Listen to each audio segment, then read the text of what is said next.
Hello everyone, I am CA Pulkit Jajodia from Panoramic Education. Welcome to another discussion of our amendment session with regard to previous year 22-23। ये video जो बच्चे मई 23 या नवंबर 23 में examination देने वाले हैं या ऑनवर्ड्स में एग्जामिनेशन देने वाले हैं, चाहे सीए इंटर की या सीए फाइनल की, उनके लिए रेलेवेंट रहने वाला है। हम इस सेशन में हमारे profits and gains from business and profession head के अंदर जितने भी अमेंडमेंट्स हुए हैं by finance act 2022 applicable from previous year 22-23 उन्हें कवर करने वाले हैं। सर पीजीबीपी में ज्यादा अमेंडमेंट्स हैं क्या? ज्यादा अमेंडमेंट्स नहीं हैं, 3 ही छोटे छोटे अमेंडमेंट्स हैं, लेकिन उनका इंपैक्ट बहुत बड़ा है। उनमें से क्वेश्चन बनने के चांसेस बहुत क्रिएट हो सकते हैं। तो हम क्विकली इस सेशन में इन तीनों अमेंडमेंट्स को कवर कर लेंगे। सर तीन कौन से अमेंडमेंट्स हैं? पहला अमेंडमेंट सेक्शन नंबर 37 में है। सेक्शन नंबर 37 हर वो रेवेन्यू एक्सपेंडिचर का आपको डिडक्शन देता है जो आपने अपने बिजनेस के लिए कमर्शियल एक्सपीडियंसी के साथ किया है और वो पर्सनल एक्सपेंडिचर नहीं है और कैपिटल एक्सपेंडिचर नहीं है, जिसका आपको डिडक्शन 30 से 36 में नहीं मिला। एक अमेंडमेंट हुआ है सेक्शन 37 में through insertion of an explanation number 3 to be precise to section 37। दूसरा अमेंडमेंट हुआ है सेक्शन 40 क्लॉज ए में। 40 क्लॉज ए में तो इनएडमिसिबल डिडक्शंस होते हैं, यानी कि कौन सी चीजों का खर्चा नहीं मिलेगा, ये 40 क्लॉज ए में लिखा होता है, जिसमें हम एक सब क्लॉज पढ़ते हैं 40 क्लॉज ए सब क्लॉज 2 कि जो भी टैक्स ऑन प्रॉफिट्स होते हैं जैसे कि इनकम टैक्स, उसका डिडक्शन नहीं मिलता है, उसे डिसअलाउ कर दिया जाता है। यहां भी एक एक्सप्लेनेशन ऐड किया गया है, explanation number 3 to section 40 clause A sub clause 2। तीसरा अमेंडमेंट आपका हुआ है सेक्शन नंबर 43B में। सेक्शन नंबर 43B कुछ ऐसे डिडक्शंस की बात करता है जो एक्चुअल पेमेंट बेसिस पे ही मिलता है, इररिस्पेक्टिव कि आप अपने books mercantile system accrual system पे बनाते हैं, इससे फर्क नहीं पड़ता। कुछ ऐसे खर्चे जो आप सिर्फ और सिर्फ जब पे कर देते हैं ऑन और before the due date of filing return of income, तो ही आपको उसका डिडक्शन दिया जाता है। 43B में भी एक्सप्लेनेशन में ही अमेंडमेंट हुआ है। तो जो इंटरेस्ट का पॉइंट होता है, interest on loan from banks वगैरह वगैरह, उसमें जो एक एक्सप्लेनेशन होता है, उस एक्सप्लेनेशन में एक छोटा सा अमेंडमेंट किया गया है 43B। और ये टोटल 3 हमारे अमेंडमेंट्स हो गए जो इंटर के लिए भी एप्लीकेबल है एंड फाइनल के लिए भी एप्लीकेबल है। जब हम ये तीनों डिटेल में डिस्कस कर लेंगे तब लास्ट में इसी के रिलेटेड एक अमेंडमेंट और डिस्कस करेंगे जो हुआ है सेक्शन 155 सब सेक्शन 18 में। हालांकि ये जो लास्ट हम डिस्कशन करेंगे वो सिर्फ और सिर्फ सीए फाइनल के लिए रेलेवेंट होगा, सीए इंटर के बच्चों को उसे देखने की जरूरत नहीं है, because it is related to rectification of return leading to recomputation of income which is related to 48(2) का अमेंडमेंट। इसीलिए हम इसी सेशन में उसे साथ साथ देखेंगे, बट वो सिर्फ सीए फाइनल के बच्चे ही रेफर करेंगे, उसे इंटर के बच्चों को अभी देखने की जरूरत नहीं है। तो आइडियली 4 अमेंडमेंट्स कवर होंगे। पहला 37 का एक्सप्लेनेशन, दूसरा 48(2) का एक्सप्लेनेशन, इसके रिलेटेड 155(18) का अमेंडमेंट एंड 43B का एक्सप्लेनेशन। सर ये सारे अमेंडमेंट्स जो किए गए हैं इसके पीछे कोई लॉजिक है, कोई रीजन है? हर अमेंडमेंट जो किया जाता है उसके पीछे कोई लॉजिक या रीजन बड़ा होता है। जैसे ये जितने भी अमेंडमेंट्स इस सेशन में हम डिस्कस करेंगे, इन सब के पीछे सबसे बड़ा लॉजिक और रीजन ये है कि इसमें कई सारी कोर्ट की जजमेंट्स डिपार्टमेंट के अगेंस्ट गई एंड उन जजमेंट्स को नलीफाई करने के लिए इन अमेंडमेंट्स को इंसर्ट किया गया है, जिसमें कुछ अमेंडमेंट्स तो रेट्रोस्पेक्टिव इफेक्ट से डाले गए हैं। यानी कि ऐसा लिखा गया है हम हमेशा से इसे ऐसा ही मान रहे थे, यानी कई कोर्ट जजमेंट्स को नलीफाई कर दिया गया है। कोई टैक्स पेयर जीता भी होगा उस जजमेंट में तो अब अमेंडमेंट हो जाने के बाद उसे उस चीज का डिडक्शन नहीं दिया जाएगा जो शायद अदरवाइज उसे जजमेंट में मिल गया था। चलो सर इसे डिटेल में पढ़ लेते एक एक करके सारे के सारे। आप जो डॉक्यूमेंट देख रहे हैं, ये डॉक्यूमेंट में पहले आपको बेसिक सेक्शन भी दिखाई देगा एंड देन उसके नीचे ग्रीन में जो अमेंडमेंट वाला पोर्शन है वो दिखाई देगा। तो हम फोकस अमेंडमेंट वाले पोर्शन पे करेंगे। जैसे आपको सबसे पहले दिख रहा है section 37, revenue expenditure incurred for the purpose of carrying on any business profession vocation. तो कोई भी बिजनेस एक्सपेंडिचर होता है वो हमें इस सेक्शन में अलाउ कर दिया जाता है। ये सेक्शन नंबर 37 तो हम जानते हैं, ये तो आपने पढ़ा हुआ है, जिसमें एक एक्सप्लेनेशन पढ़ा होता है आपने, एक्सप्लेनेशन 1, जिसमें क्या लिखा होता है, any expenditure incurred by the assessee for the purpose, any purpose which is an offence or which is prohibited by law shall not be allowed as a deduction. अगर आपने कोई ऐसा खर्चा किया है जो खर्चा आपको इसलिए करना पड़ा क्योंकि वो कानूनन अलाउड नहीं था, यानी आपने कोई ऑफेंस किया है, कोई पेनल्टी का पेमेंट किया है किसी कानून के तहत, तो उस केस में उसका डिडक्शन नहीं मिलेगा। तो हम पेनल्टी पे करते हैं इनकम टैक्स में, पेनल्टी पे करते हैं मोटर व्हीकल्स एक्ट में, पेनल्टी पे करते हैं जीएसटी एक्ट में। अगर ये खर्चा आपने लिया होगा अपना नेट प्रॉफिट निकालते वक्त, तो आप उसे डिसअलाउ कर देंगे, ऐड बैक कर देंगे, क्योंकि आपको वो डिडक्शन नहीं मिलेगा। ये बात एक्सप्लेनेशन 1 में सालों से लिखी हुई है, इसमें कोई अमेंडमेंट नहीं है, ये तो मैंने आपको सिर्फ एक्सप्लेनेशन 1 वापस बताया। क्यों? क्योंकि इस एक्सप्लेनेशन की वजह से नया एक्सप्लेनेशन इंसर्ट किया गया है, explanation number 3 to section 37 subsection 1, जो कुछ चीजें क्लियर करता है। इसका मतलब लॉ ऐसा कह रहा है, हमारा हमेशा से इंटेंशन यही था, लेकिन कुछ जजमेंट्स हमारी फेवर में नहीं गिरी और कहीं कहीं पर ओपन फॉर इंटरप्रिटेशन था लॉ। इसकी वजह से हमने क्लैरिफिकेटरी अमेंडमेंट डाल दिया कि हम हमेशा से यही कहना चाहते थे, यानी कि कौन सी चीजें प्रोहिबिटेड बाय लॉ है उसे प्रॉपर्ली एलैबोरेट करके यह बताया है कि कौन सी चीजों का डिडक्शन नहीं मिलेगा। यानी this explanation number 3 is a clarificatory amendment.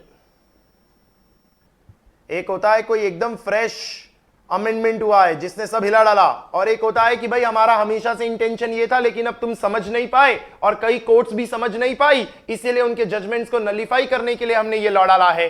क्या डाला है इन्होंने? It is clarified that the expression expenditure incurred by the assessee for any purpose which is an offence or which is prohibited by law, जो हमने explanation 1 में पढ़ा, shall include and shall be deemed to have always included. यानी अब ऐसा बोल रहे हैं, ऐसा नहीं है, हम हमेशा से ही ऐसा बोल रहे थे। क्या? It includes the expenditure incurred bye N assessee for any purpose under any law for the time being in force in India और आउटसाइड इंडिया। यानी कि लोग क्या समझने लग गए कि एक्सप्लेनेशन 1 में जो लिखा है ना कि अगर कोई प्रोहिबिटेड बाय लॉ का खर्चा होता है तो उसका डिडक्शन नहीं मिलता, वहां लॉ का मतलब खाली इंडियन लॉ है, खाली डोमेस्टिक लॉ है। तो अगर हमने किसी बाहर के देश का कोई कानून तोड़ा होगा और उस बाहर के देश के कानून के तहत कोई पेनल्टी पे करनी पड़ी होगी, तो लोग उसका डिडक्शन ले रहे थे, ये बोल के कि एक्सप्लेनेशन 1 ने तो प्रोहिबिटेड बाय लॉ बोला है तो लॉ मतलब इंडियन लॉ होता है। गवर्नमेंट ने अब क्लियर कर दिया, लॉ मतलब सिर्फ इंडियन लॉ नहीं होता। For the purpose of section 37 law मतलब इंडियन लॉ भी होता है और आउटसाइड द इंडिया लॉ भी होता है। यानी कि आप किसी भी कानून के तहत, चाहे वो भारत का हो या भारत के बाहर का हो, कोई भी ऑफेंस करते हो जो प्रोहिबिटेड है उन कानूनों के तहत और कोई भी उसके लिए पेमेंट करते हो, वो पेमेंट का डिडक्शन नहीं मिलेगा। तो आपको एग्जाम में अब इंस्टीट्यूट पूछेगी कि इंडिया के बाहर का कानून तोड़ा और 1 लाख का पेमेंट किया, disallowed, it is not allowed. और इंडिया का है तो ऑब्वियसली पहले से ही क्लियर था कि वो अलाउड नहीं होगा। पहला क्लैरिफिकेशन। दूसरा क्लैरिफिकेशन, प्रोवाइड एनी बेनिफिट और perquisite to a person whether or not carrying any business or profession, and acceptance of such benefit by such person is in violation of any law, rule, regulation, guideline governing the conduct of such person। अगर हमने कोई खर्चा किया है और वो खर्चा जिस पर्सन को हमने दिया है उसके लिए कोई बेनिफिट या परक्विजिट है, तो जो चीज मेरे लिए एक्सपेंस है वो सामने वाले के लिए बेनिफिट है, और अगर वो बेनिफिट या परक्विजिट एक्सेप्ट करना सामने वाले पर्सन के लिए अपराध है। अपराध कैसे? किसी कानून के थ्रू, किसी गाइडलाइंस के थ्रू, किसी भी तरह के प्रोफेशनल कंडक्ट के थ्रू, तो ऐसे खर्चे को भी हम डिसअलाउ कर देंगे, ऐसा खर्चा भी हम अलाउ नहीं करेंगे। सर एक एग्जांपल, सबसे इजी एग्जांपल है और रिसेंटली तो ये न्यूज में भी था कि एक फार्मास्यूटिकल कंपनी ने एक डॉक्टर को फ्री में मेडिसिन दे दी। फार्मास्यूटिकल कंपनी ने डॉक्टर को फ्री में मेडिसिन दे दी, तो फार्मास्यूटिकल कंपनी तो बोलेगी ना भाई जो मेडिसिन हमने फ्री में दी वो तो हमारा तो खर्चा लगा है ना, तो हम उस खर्चे को क्लेम करना चाहते हैं।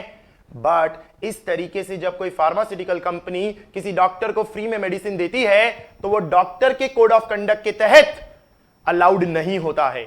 एक डॉक्टर फ्री में ऐसे किसी भी फार्मा कंपनी से फ्रीबीज मेडिसिन नहीं ले सकता है, एंड क्योंकि वो उसके कंडक्ट के अगेंस्ट है वो वायलेशन ऑफ हिज गाइडलाइंस है as per the medical association की गाइडलाइंस, इसीलिए उस फार्मास्यूटिकल कंपनी को वो खर्चा अलाउ नहीं किया जाएगा जो फ्री मेडिसिन का खर्चा है।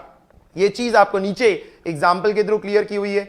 Expenses incurred in providing freebies to medical practitioner by pharma industries, these expenses are in violations of provisions of Indian Medical Council, hence such expenditure are considered to be prohibited by law and not allowed in the hands of such pharmaceutical or allied health sector. This is the second clarification. ये बात पहले भी थी law में, circular के through थी, अब उन्होंने उसको लॉ में इंक्लूड कर लिया और क्लियर कर दिया। तो ऐसा नहीं है कि पहले ये अलाउड था, पहले भी ये डिसअलाउड ही था, अब सिर्फ लॉ में एक्सप्लेनेशन डाल के क्लियर कर दिया जो पहले एक सर्कुलर दिया हुआ था। तीसरी बात क्लियर की, to compound an offence under any law in India और आउटसाइड इंडिया।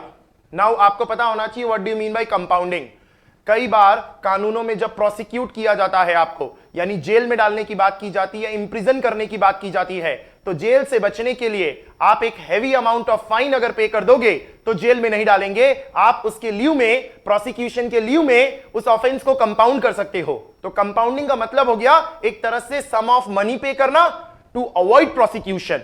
ये बिफोर और आफ्टर प्रोसिक्यूशन हो सकता है, अलग अलग कानूनों में अलग अलग इसके प्रोविजंस दिए हैं। जैसे आप कंपनी लॉ पढ़ेंगे तो वहां भी प्रोविजंस दिए हैं इसके। तो अगर किसी पर्सन ने अपने किसी ऑफेंस को कंपाउंड करने के लिए कोई पेमेंट किया है तो वो भी डिसअलाउड है। अब यहां क्लियर ही रखा, चाहे वो ऑफेंस इंडिया के कानून के हिसाब से था या इंडिया के बाहर के कानून के हिसाब से था, कंपाउंड करने के लिए जो भी सम ऑफ मनी पे किया है that will not be allowed as a deduction. Simple 3 points, 3 clarification summarise कर लेते हैं, दूसरे अमेंडमेंट की तरफ चलते हैं। अगर हमने किसी भी कानून के तहत कोई भी वायलेशन का पेमेंट किया है, चाहे वो इंडिया हो या इंडिया के बाहर, नॉट अलाउड। हमने अगर किसी भी पर्सन को कोई बेनिफिट या परक्विजिट दिया है और वो उसके कोड ऑफ कंडक्ट के हिसाब से अलाउड नहीं है तो हमें उसका डिडक्शन नहीं मिलेगा। हमने इंडिया या इंडिया के बाहर कोई ऑफेंस हुआ है, उसका कोई भी कंपाउंड करने के लिए कोई पेमेंट किया है, डिडक्शन अलाउड नहीं होगा। That's it. इतनी सिंपल सी बातें सेक्शन नंबर 37 में अपडेट की गई है। दूसरे अमेंडमेंट पे आ जाते हैं, सेक्शन नंबर 43B पहले डिस्कस कर लेते हैं। 43B में कुछ खर्चे तभी मिलते हैं जब आप उसे पे कर देते हैं। पे कब तक? ऑन और before the due date of filing return of income. Irrespective of mercantile system follow करते होंगे, उससे फर्क नहीं पड़ता है। जिसमें कई सारे खर्चे हैं, बट एक जिस खर्चे के रिलेटेड अमेंडमेंट हुआ है हम उसे बात कर रहे हैं, interest on loan. Interest on loan, इसके 3 पॉइंट्स हैं, क्योंकि अलग अलग लोगों से लोन लिए हैं उसको कवर किया हुआ है, जैसे कि पब्लिक फाइनेंशियल इंस्टीट्यूशन वगैरह से लिया है, या फिर किसी डिपॉजिट टेकिंग एनबीएफसी से लिया है, या systematically important non deposit taking NBFC से लिया है, जिस एनबीएफसी का टोटल एसेट साइज 500 करोड़ या उससे ज्यादा होता है, या फिर किसी शेड्यूल्ड बैंक या कोऑपरेटिव बैंक से लिया है कोई लोन, तो उस इंटरेस्ट का डिडक्शन एक्रूअल बेसिस पे नहीं मिलेगा। उस इंटरेस्ट का डिडक्शन तभी मिलेगा जब आप उसे पे कर देंगे ऑन और before the due date of filing return of income. ये कोई अमेंडमेंट नहीं हुआ, ये तो पहले भी ऐसा ही था, अभी भी ऐसा ही है। तो इसके रिलेटेड अमेंडमेंट कहां हुआ है? एक्सप्लेनेशन में। इन तीनों ही पॉइंट्स के लिए तीनों सेम एक्सप्लेनेशन है, भले 3C 3CA 3D करके 3 एक्सप्लेनेशन है, बट तीनों की लैंग्वेज सेम है। जिसमें क्या क्लियर किया हुआ है कि अगर समझो मैं ये इंटरेस्ट नहीं चुका पा रहा हूं तो डिडक्शन तो मिलेगा नहीं, तो कई बार रीफाइनेंसिंग करके इस इंटरेस्ट को एक लोन में कन्वर्ट कर दिया जाता है। और जब आपका इंटरेस्ट लोन में कन्वर्ट होता है तो आप ऐसा नहीं मान लेंगे कि आपने इंटरेस्ट पे कर दिया है और आपको इंटरेस्ट का डिडक्शन नहीं मिलेगा। जब आपका वो कन्वर्टेड इंटरेस्ट जो लोन बन चुका है, उस लोन को जब आप पे करेंगे, तो जब लोन पे करेंगे उस प्रीवियस ईयर में, क्योंकि एक्चुअली में तो इंटरेस्ट ही पे हुआ है जो कन्वर्ट हो चुका था इनटू लोन, उसका डिडक्शन हम उस प्रीवियस ईयर में दे देंगे। यह बात आपको पहले से पता होनी चाहिए, ये कोई अमेंडमेंट नहीं बताया गया आपको। यानी whenever the interest gets converted into loan, it is not to be treated as payment. However, when that loan which was converted from interest is paid, then it will be allowed as deduction in the previous year in which it was paid, because था तो वो interest ही ना। नाम बदल जाने से, loan हो जाने से ऐसा थोड़ी कहेंगे कि लोन पे हुआ है, हुआ तो इंटरेस्ट ही पे है, लेकिन जिस साल वो लोन पे होगा उसी साल डिडक्शन मिलेगा, कन्वर्जन पे नहीं मिलेगा। अब ये बात लिखी हुई थी, तो सर प्रॉब्लम कहां हुई? अमेंडमेंट कहां हुआ? अमेंडमेंट यहां हुआ कि लॉ में ऐसा लिखा था कि इंटरेस्ट को अगर लोन में कन्वर्ट करोगे तो कोई डिडक्शन नहीं मिलेगा। तो लोगों ने क्या करना चालू किया, इंटरेस्ट को लोन में कन्वर्ट नहीं किया, इंटरेस्ट को कन्वर्ट कर लिया इनटू डिबेंचर्स। तो डिपार्टमेंट ने कहा कि भाई ये तो गलत बात है, डिबेंचर भी तो एक तरीके का फॉर्म ऑफ टेकिंग मनी हो गया, लोन जैसा ही तो हो गया। तो असेसी ने कहा बट लोन तो नहीं हुआ ना, तुमने तुम्हारे लॉ में क्या लिखा है कि लोन में कन्वर्ट होगा ना तो डिडक्शन नहीं मिलेगा, डिबेंचर में कन्वर्ट करोगे तो मिलेगा ना, तुमने ऐसा कहां लिखा है। एंड कई सारी कोर्ट जजमेंट्स में यह फैसला आया कि असेसी सही बोल रहा है, डिपार्टमेंट गलत है। एंड जब भी ऐसा होगा तो डिपार्टमेंट को अच्छा नहीं लगेगा, यार ये तो गलत बात है, तुम तो लूपहोल्स का फायदा उठा रहे हो। एंड उन जजमेंट्स को नलीफाई करने के लिए इन्होंने लॉ में अमेंडमेंट किया और एक्सप्लेनेशन में क्या डाला, interest gets converted into loan और डिबेंचर, तो उसे भी हम पेमेंट नहीं मानेंगे और डिडक्शन नहीं मिलेगा। अब वो हिंदी में हम एक कहावत कहते हैं ना, दूध का जला छाछ भी फूक फूक के पीता है। अब जब ये एक बार ऐसा हो गया कि लोन पे ऐसा कर लिया, डिबेंचर तो हमने डाल दिया, तो ऐसा हो सकता है ना फ्यूचर में कोई और आए और कुछ नया कन्वर्जन लेके आए और बोले तुमने तो लोन और डिबेंचर बोला था, दूसरा कहां कुछ बोला था। तो गवर्नमेंट ने यहां पर सेफली लॉ क्या बनाया, कन्वर्टेड इनटू डिबेंचर और any other instrument in which the liabilities deferred to a future date. अभी तुम ऐसा कुछ भी XYZ लेके आओगे ना, उसके कन्वर्जन को हम पेमेंट नहीं मानेंगे। एकदम प्रॉपर उसको कंप्लीट कर दिया लॉ को। तो अब आप लैंग्वेज देखो तो आपको समझ आ जाएगा, it is converted into loan और बोरिंग और एडवांस, इतना लिखा हुआ था, ऐड क्या हुआ, और डिबेंचर और any other instrument by which the liability to pay is deferred to a future date.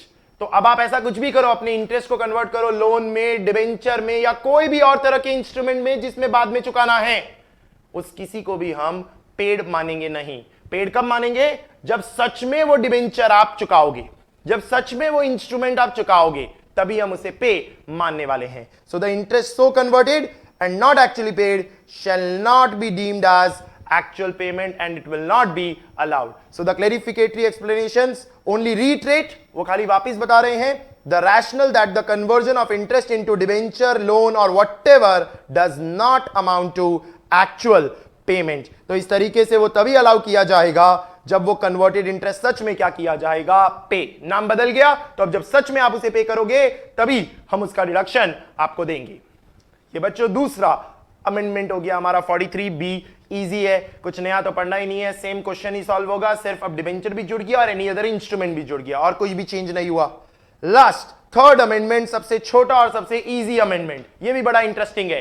48(2) में आप पहले से जानते हैं, ऐसा लिखा है कि कोई भी प्रॉफिट पे लगने वाला टैक्स यानी income tax is not allowed as a deduction. अभी भी ऐसा ही है, तब भी ऐसा ही था, इसमें कोई अमेंडमेंट नहीं किया गया है क्योंकि उसे पर्सनल पेमेंट माना जाता है, इसीलिए इनकम टैक्स का डिडक्शन नहीं मिलता। कि भाई टैक्स निकालने के लिए टैक्स का ही कैसे डिडक्शन ले लोगे, आप टैक्स का डिडक्शन नहीं ले सकते। अब कुछ लोगों ने इस बात पे सवाल उठाया कि जब आप लॉ में बोलते हैं टैक्स ऑन प्रॉफिट, तो whether it includes surcharge, whether it includes cess. अब लॉ की लैंग्वेज क्या थी, any sum paid on account of any tax on profit. Total tax तो नहीं बोला था, खाली टैक्स बोला था। तो असेसी ने बोला यानी सरचार्ज और सेस का डिडक्शन मिलेगा। डिपार्टमेंट ने बोला फिर गलत बात, सरचार्ज और सेस भी तो टैक्स का ही पार्ट होते हैं ना यार, उसको अलग से नाम हमने दिया है तो ऐसा थोड़ी बोलोगे कि उसका डिडक्शन मिलेगा। कई सारे कोर्ट जजमेंट्स में असेसी जीत गया और डिपार्टमेंट हार गया। अब डिपार्टमेंट हार गया तो आप जानते ही हो डिपार्टमेंट क्या करेगा, उन सारे के सारे जजमेंट्स को नलीफाई करेगा और नलीफाई करने के लिए उन्होंने डाल दिया एक्सप्लेनेशन। क्या एक्सप्लेनेशन डाला, it is clarified, it is a clarificatory amendment that tax shall include and shall always deem to have included any surcharge or cess on such tax, hence tax including surcharge and cess would be disallowed। यानी खाली base tax नहीं, पूरा surcharge or cess के साथ जो total tax होता है वो पूरा डिसअलाउ कर दिया जाएगा, उसमें से 1 रुपए का भी हम आपको खर्चा अलाउ नहीं करेंगे। तो अब इंस्टीट्यूट आपको एग्जाम में जब प्रॉफिट एंड लॉस देगी या बोलेगी प्रॉफिट एंड लॉस में नेट प्रॉफिट निकालते वक्त ये डेबिट कर दिया है, तो उसमें बोला होगा सरचार्ज और सेस भी डेबिट कर दिया, add back. It is not allowed, ना ही नॉर्मल टैक्स अलाउ किया जाएगा, ना ही सरचार्ज, ना ही सेस अलाउ किया जाएगा। और ये जो अमेंडमेंट किया गया है ना, ये कहा गया है it is with retrospective effect, WREF, with retrospective effect. यानी ये कह रहे हैं कि हम इसे इस असेसमेंट ईयर से नहीं ला रहे, हम इसे असेसमेंट ईयर 5-6 से ला रहे हैं। जब से हमने ये लॉ बनाया था तब से लेके आ रहे हैं। यानी कि इतने सालों में अगर किसी ने भी इसका डिडक्शन क्लेम किया होगा तो उसे भी अपने रिटर्न को रिवाइज करके वापस उसके ऊपर टैक्स कैलकुलेट करना पड़ेगा, अपनी इनकम को रिकम्प्यूट करना पड़ेगा। अब सर पिछले किसी साल में समझो 2010-11 में हमने सरचार्ज और सेस का डिडक्शन लिया था, हम कोर्ट में केस जीत गए थे और अब ऐसा अमेंडमेंट करके विद रेट्रोस्पेक्टिव इफेक्ट डाल दिया, तो भी क्या हमें ऐसा करना पड़ेगा? हां, तो भी आपको अपना इनकम रिकम्प्यूट करना पड़ेगा। ये बात लिखी हुई है नया सेक्शन 155 सबसेक्शन 18। अब ये सेक्शन सिर्फ सीए फाइनल वाले बच्चे पढ़ेंगे, इंटर वाले बच्चे फ्री हो गए, उनको ये अमेंडमेंट पढ़ने की जरूरत नहीं है। हालांकि नॉलेज के लिए पढ़ना चाहिए, ऐसे कोई डिफिकल्ट चीज नहीं है, आराम से पढ़ सकते हो, सिर्फ सिलेबस में सीए फाइनल के ही डाला हुआ है। What is 155?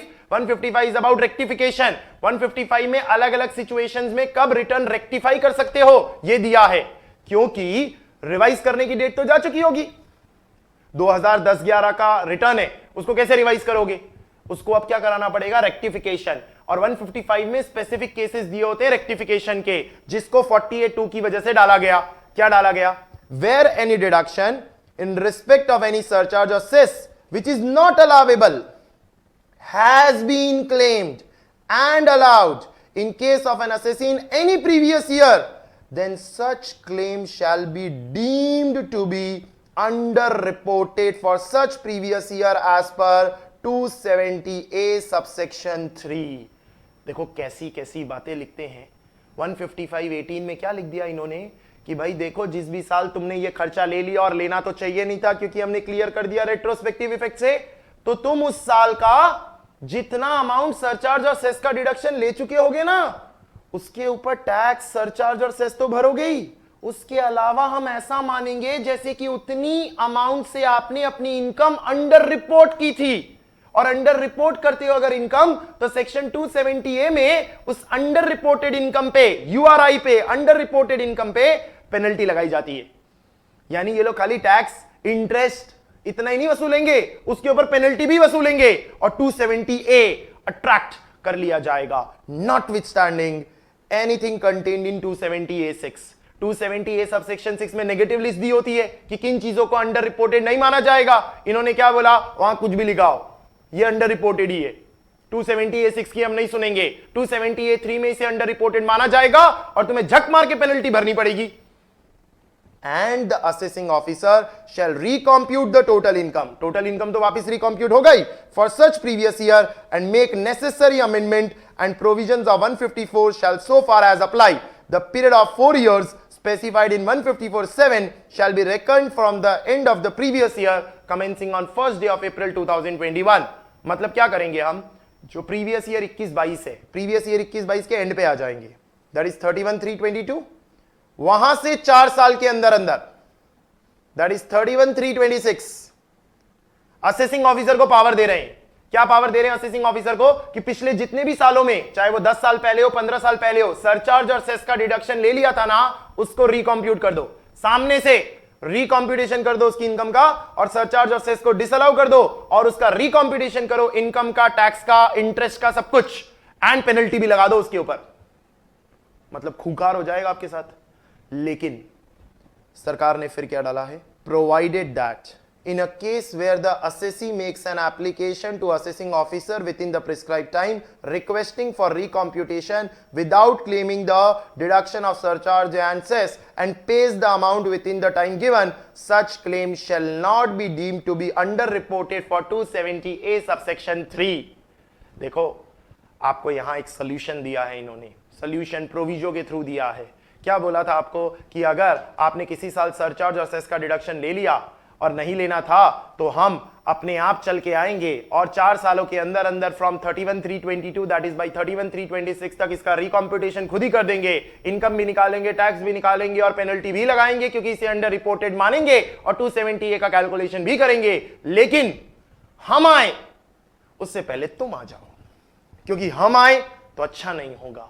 तुम आ जाओ क्योंकि लॉ तो हमने बना ही दिया है, तुम्हें पता ही है। अगर तुम सामने से चल के आ जाओगे और बोलोगे कि ए असेसिंग ऑफिसर, मुझसे ये भूल हो गई थी कि मैं सरचार्ज और सेस का डिडक्शन ले लिया था और फिर कोर्ट में केस कर दिया और वहां जीत भी गया, और अब तुमने मेरी भूल ठीक कर दी है कि सरचार्ज और सेस का कैसे तुम डिडक्शन ले सकते हो, और मुझे यह रियलाइजेशन हो गया कि तुमसे पंगा नहीं लेना चाहिए था, और मैं अब सामने से आया हूं और कह रहा हूं मेरा रिकॉम्प्यूटेशन कर दो। लेकिन प्लीज अब मैं सामने से आया हूं तो देखो, तुम टैक्स तो लोगे, इंटरेस्ट तो लोगे, वो तो मैं समझता हूं, लेकिन उस पे पेनल्टी तो मत लगाओ, क्योंकि मेरा इंटेंट प्योर है, मैं सामने से चल के आ गया हूं। ऐसी सिचुएशन में 270A3 का पेनल्टी नहीं लगाया जाएगा, आप बच जाओगे। इनफैक्ट सिर्फ इतना ही नहीं, वो जो इंटरेस्ट भी लगता है ना, उसका भी वेवर हो जाता है, क्योंकि आप सामने से चल के आए ना, तो उसके लिए सर्कुलर्स बनाए हुए हैं कि जो ऑफिसर होगा, डायरेक्टर जनरल और प्रिंसिपल कमिश्नर वगैरह होंगे, उनसे आपको रिक्वेस्ट करनी होगी और वो आपको उससे भी वेवर दे देंगे। तो ऐसा नहीं है कि वहां भी वेवर नहीं मिलेगा, इंटरेस्ट से भी वेवर मिलेगा, क्योंकि नहीं तो वो इंटरेस्ट लगाएंगे वहां से लेके आज तक, कितना लंबा चौड़ा इंटरेस्ट लग जाएगा, उससे भी वेवर मिल जाएगा। लेकिन सामने से चल के जाना पड़ेगा, टैक्स भरने खुद आए हो तुम with in the given time, जो सेक्शन 154 वगैरह में दिया है, जो नॉर्मल प्रोविजंस जैसे हमारे रेक्टिफिकेशन के लागू होते हैं। अगर सामने से नहीं आए तो भैया फिर तो मुश्किल है, फिर तो टैक्स, इंटरेस्ट, पेनल्टी सब धमाधम लगा दी जाएगी। भले तुम कोर्ट में केस जीते थे, उससे फर्क नहीं पड़ता, क्योंकि हमने तो इसे रेट्रोस्पेक्टिव इफेक्ट से इंप्लीमेंट कर दिया है।